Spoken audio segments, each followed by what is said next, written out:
हाँ जी, 12th class pre board exam का section be discuss करते हैं बेटा। आज 2 marker question, very short answer question आपने फेस किए थे। इसमें 5 क्वेश्चन आपको करने होते हैं। फर्स्ट में ऑप्शंस थी। पहला पार्ट है find the direction cosines of A line whose vector equation is given as r is equal to 1 minus mu I plus 2 mu minus 1 j plus 2 mu plus 3 k। आपको general form अगर ध्यान हो बेटा line की, तो क्या होती है? R is equal to a plus lambda b. A जहां पर पासिंग पॉइंट का पोजीशन वेक्टर होता है और बी आपका direction vector. Right, I hope आपको ये ध्यान है। यहाँ पर जो इक्वेशन दी है वो आपको जनरल फॉर्म में नहीं दी। ठीक है, आपको स्टैंडर्ड फॉर्म, ये जो जनरल फॉर्म है उसमें नहीं थी। आपको ये इक्वेशन सबसे पहले बनानी थी। सिंपली क्या करना था, देखिए म्यू यहाँ कांस्टेंट दे रखा है, ये जो लैम्डा कांस्टेंट होता है ये म्यू दे रखा है। यहाँ पर आपको इस फॉर्म में इसको एक्सप्रेस करना था।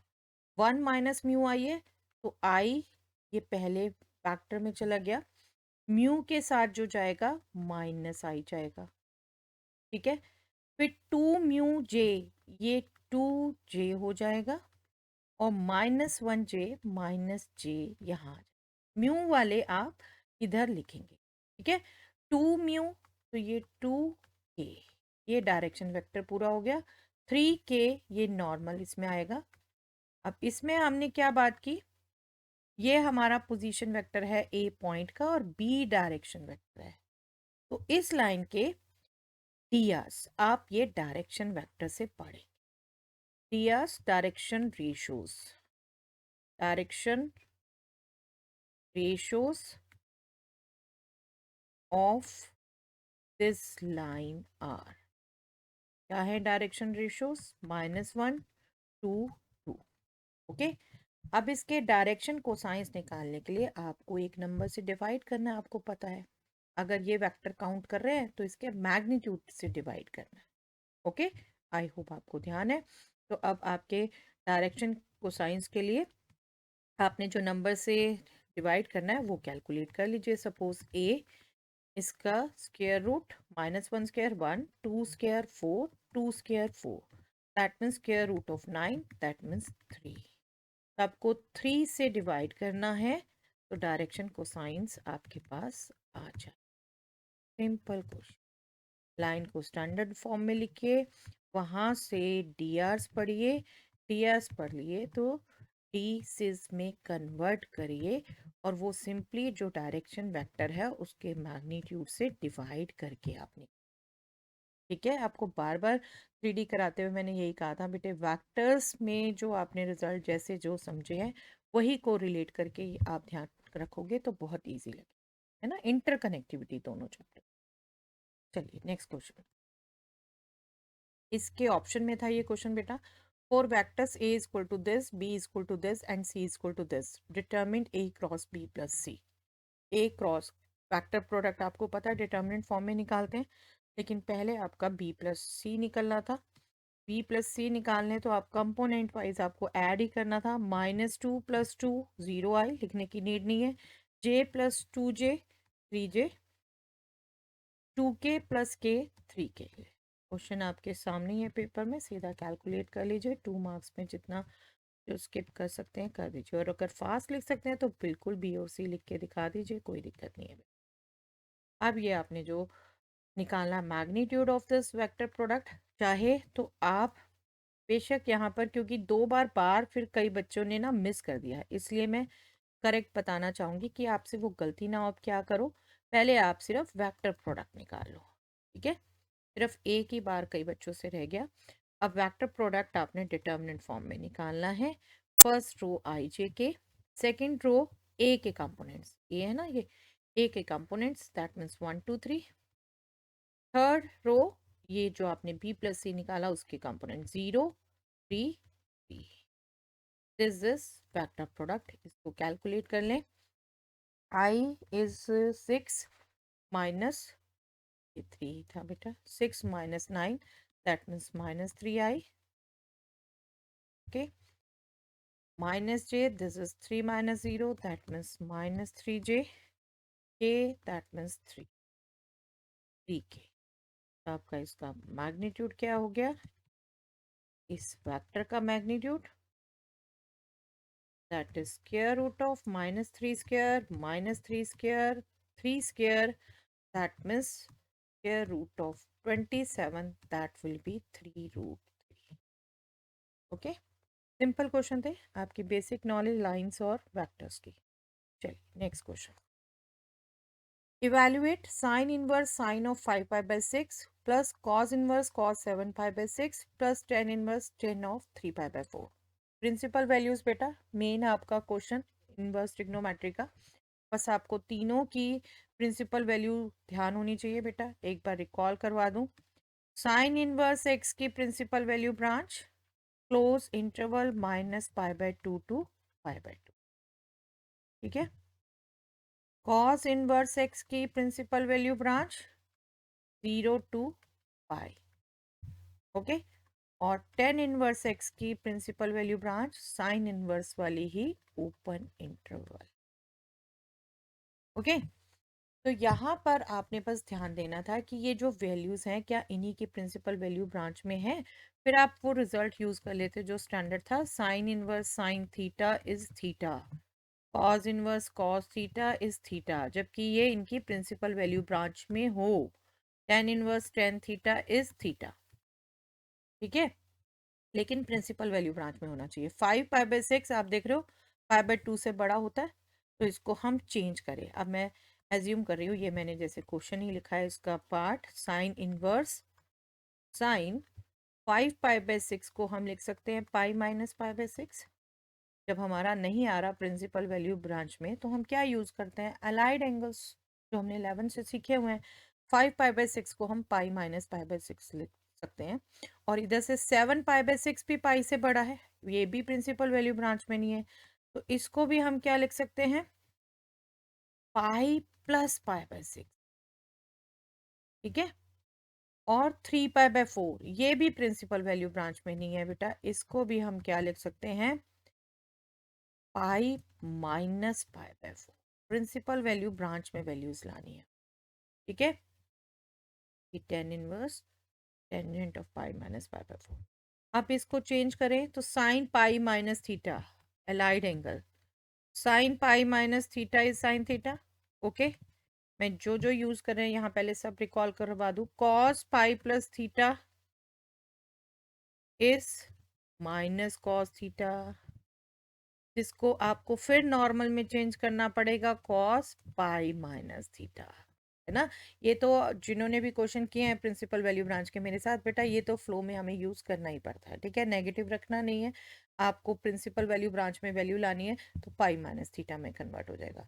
ऐसे यहाँ पर tan inverse tan pi minus π/4, pi minus π/4 second quadrant में टेंजेंट भी नेगेटिव होता है, tangent pi minus theta is minus tangent theta, लेकिन tan inverse minus tan theta minus directly आप अंदर ला सकते हैं, तो ये हो जाएगा टेंजेंट माइनस थीटा, ठीक है। चलिए यूज करते हैं वन बाय वन, आपको बता दिए रिजल्ट जो आपने सारे यूज करने थे।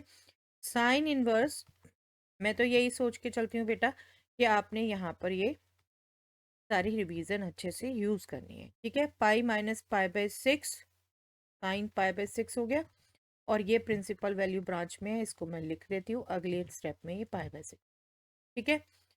Cos inverse cos pi plus π/6 that is pi plus π/6 minus cos π/6, जिसको आप अगले में चेंज करेंगे cos inverse cos of pi minus π/6, और पाई से जैसे ही सब्ट्रैक्ट हुआ तो ये प्रिंसिपल वैल्यू ब्रांच में आ गया बेटा, तो इसको आप अगले में बिल्कुल पाई माइनस π/6 दैट मीन्स 5π/6 लिख लेंगे, ठीक है। ये आगे स्टेप भी लिखती जा रही हूँ मैं, प्लस अब यहाँ पर पार्ट पाई माइनस थीटा, ये क्या था, tan pi minus theta that means minus tangent π/4, और माइनस टेंजेंट π/4 को आप चेंज करते हैं अलाइड एंगल यूज करके टेंजेंट माइनस π/4, और ये अब इसकी प्रिंसिपल वैल्यू ब्रांच में है, ठीक है।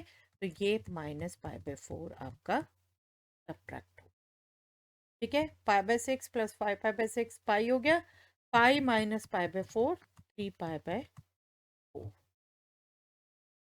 ओके, आई होप जिसकी जहां गलती हुई हो समझ पाए हैं बेटा। ओके, चलिए नेक्स्ट।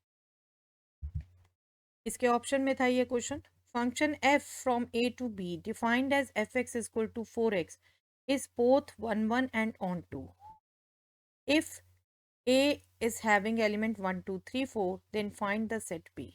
बेटा देखो, एक रिजल्ट बताया था, कोई फंक्शन अगर 1 1 on 2 है और ये सेट फाइनाइट है तो ये दूसरा सेट बी भी फाइनाइट होगा। और इनफैक्ट क्योंकि 1 1 और 2 है तो जो ये इमेजेस आएंगी वही होगा। आपको चलिए मैं एक बार बोलूं, अगर ये आप निकालते हैं यहाँ पर एफ ऑफ 1, ए पर डिफाइन करना ना, एक एलिमेंट 1 2 3 4, एफ 1 4 इंटू 1 4, एफ 2 निकालते आप 4 into 2 that means 8, F 3 calculate करते आप 4 इंटू 3 दैट मीन्स 12, एफ 4 आप कैलकुलेट करते 4 इंटू 4 दैट मीन्स 16। ओके, अब बेटा क्योंकि ये 1 1 भी है और ऑन टू भी है तो क्या होगा, जो ये इसकी इमेजेस आई हैं यही सेट बी बनेगा। आप यहाँ लिख सकते हैं as f is 1 1 and onto, adjective है, तो जो ये इमेजेस हैं यही सेट बी में आएंगी, बी के element. Okay, simple understanding of 1 1। चलिए next question, if y is equal to square root of 2024x plus 2025, prove that y into d square y by dx square plus dy by dx whole square is 0। Simple आपका second derivative का question था बेटा, लेकिन यहाँ थोड़ा सा tricky बनना था। देखिए, y is equal to root x है, आप इसका डेरिवेटिव निकालते हैं 1/2 रूट एक्स आता है, और आपको दिख रहा है सेकंड डेरिवेटिव भी इन्वॉल्व है बेटा, फिर आप करोगे, आप ये समझदारी करनी थी। ये जो गिवन एक्सप्रेशन था इसको आपने चेंज कर देना था स्क्वायर करके, बस ये थोड़ा सा ट्रिक यूज करते तो कैलकुलेशन सिंपल इजी हो जाती। निकला तो अभी भी कुछ बच्चों का, लेकिन कुछ बच्चे अटक गए, यही सेकंड डेरिवेटिव यहाँ करते हुए अटक गए, क्योंकि x नहीं था खाली 2024 x प्लस 2025 था, तो चेन रूल यूज करना था। चेन रूल यूज में फिर आपका डेरिवेटिव इन्वॉल्व होना था, तो इससे बेटर था ये ट्रिक आप यूज करते, स्क्वायर रूट रिमूव कर लेते, स्क्वायर कर देते दोनों तरफ। ठीक है, अब अगर हम डिफ्रेंशिएट करें दोनों तरफ विद रिस्पेक्ट टू x, तो क्या होगा, वाई स्क्वायर का derivative 2y dy by d x. ठीक है, चेन रूल यूज होगा क्योंकि विद रिस्पेक्ट टू एक्स करें, और राइट साइड में 2024 आएगा सिर्फ, क्योंकि 2024 एक्स का डेरिवेटिव 2024 और 2025 कांस्टेंट है खुद, उसका डेरिवेटिव 0। अब इसको भी आप चेंज कर सकते थे, देखिए y dy by d x इधर है, 2 को भी यहाँ राइट साइड ले आते डिवाइड कर देता तो 1012, और y और dy बाई डी एक्स का प्रोडक्ट है। अब अगेन डिफ्रेंशिएट करके ये एक्सप्रेशन आपका इजीली आ जाता। Again differentiating both sides we will get, बार बार कहती हूँ आपको क्योंकि विद रिस्पेक्ट टू एक्स करना है तो आपका लिखना मस्ट है, अदरवाइज इम्प्लाई करोगे तो अंडरस्टूड है बेटा। प्रोडक्ट रूल लगेगा, दो का प्रोडक्ट है, वाई एस सच रख लें तो d y by d x का दोबारा डेरिवेटिव ले रहे हो, that means d square y by d x square आएगा, प्लस y का derivative dy by d x, और dy बाई डी एक्स ही उसके साथ मल्टीप्लाई हो रहा है तो स्क्वायर हो गया बेटा।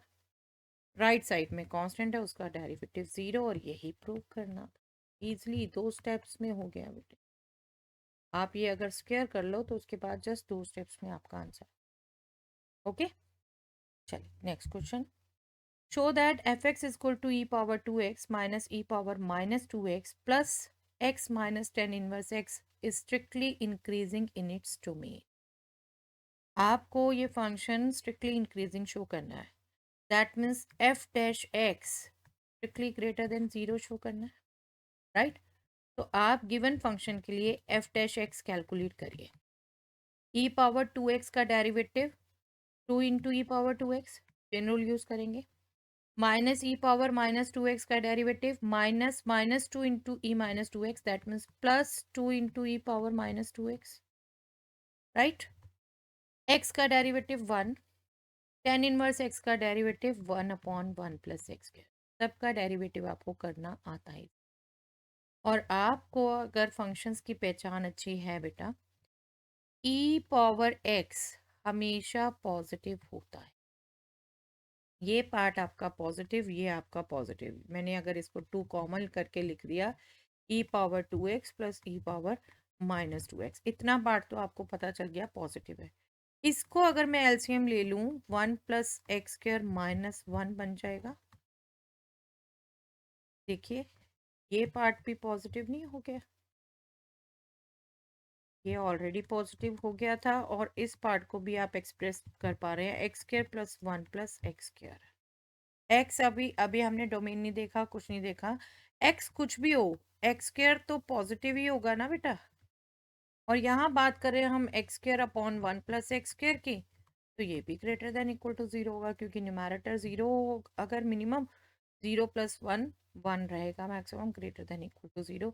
तो अल्टीमेटली आप यहाँ पे लिख सकते हैं this is greater than 0 as e power 2x plus e power minus 2x, this is greater than 0। और जो दूसरा पार्ट है x square upon 1 plus x square, this is greater than equal to 0। तो ultimately greater than equal to 0 आएगा, क्योंकि ये 2 into something, ये 0 आ भी गया तो ये ग्रेटर देन भी आने वाला है। That means f x is strictly increasing.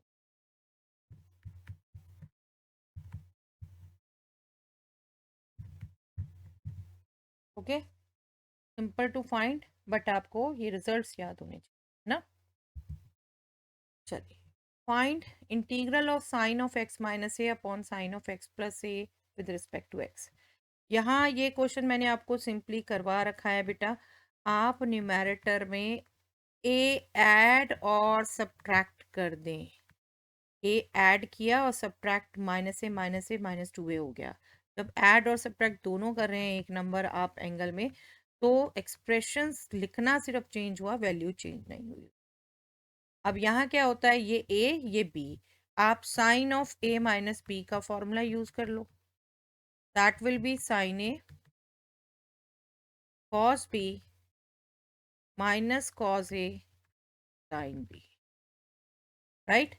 ये क्या हो गया, sine of x plus A cos of 2a minus cos of x plus A sine of 2a, okay, divided by sine of x plus ए।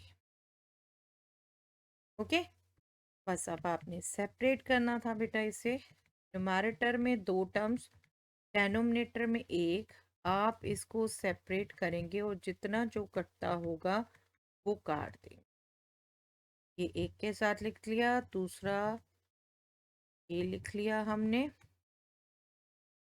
आप लिखते लिखते पूरा separate कर लो तो वो आपकी विश, मैं पूरा लिख के दिखा रही हूँ ताकि हर लेवल का बच्चा इसे समझ सके।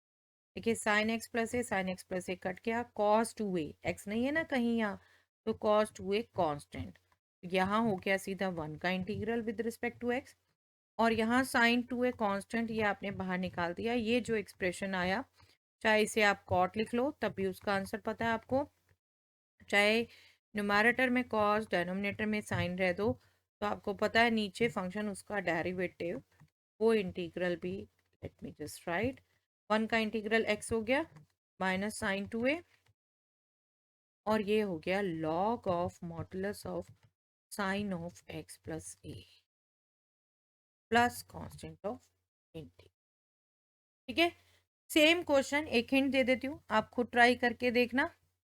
आप सिंपली x प्लस ए को अनदर वेरिएबल t लेके भी कर सकते थे। उससे क्या होता, x हो जाता t माइनस ए, डी एक्स डी टी रहता। ठीक है, जब x t माइनस ए हो जाता तो x माइनस ए आपका हो जाता t माइनस 2a। सिमिलर ढंग से आपका पूरा क्वेश्चन होता है, x प्लस ए की जगह t लिखा जाता और बाद में आप वापस t को x प्लस ए लिख देते हैं। ओके, तो चलिए आज के लिए इतना ही बेटे।